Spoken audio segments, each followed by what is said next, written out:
The Taliban still remain in control of Kandahar and much of southern Afghanistan, despite continued American bombing.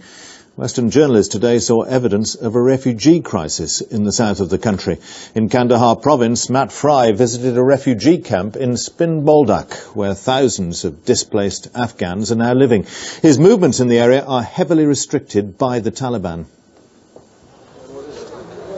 In his last remaining fiefdom, Taliban man is still stuck in a time warp, resolutely cut off from the outside world. We were such a novelty that some scaled trees to get a better look. Penned into our compound, we were allowed out only once with an armed escort. On the way, a soldier, his Kalashnikov draped in confiscated audio tape. Here, music is still forbidden. This is what they wanted us to see. The Sheikh Rashid camp, a tent city in the desert. The humanitarian crisis the UN had warned about, here it is.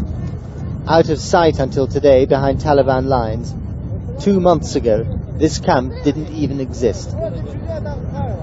We met Mohammed. He can barely walk, he's starving, and despite appearances, he's only 50. I asked him why he was here. The Americans bombed us in Kandahar, he told me. I lost 3 members of my family. There are many reasons why people flee their homes here.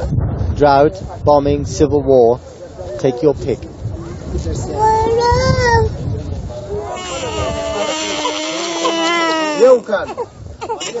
Abdul Malik can't find a doctor to cure his 1-year-old daughter. Din Mohammed can't feed his 2 babies. Their mother is too ill to produce breast milk. His hands were crippled by a landmine, but the doctors who were treating him also fled the bombing. This is the refugee crisis which the world has not been able to see yet. Tens of thousands of Afghans displaced in their own country. And everyone we spoke to here today told us that they fled their homes because of the American bombing.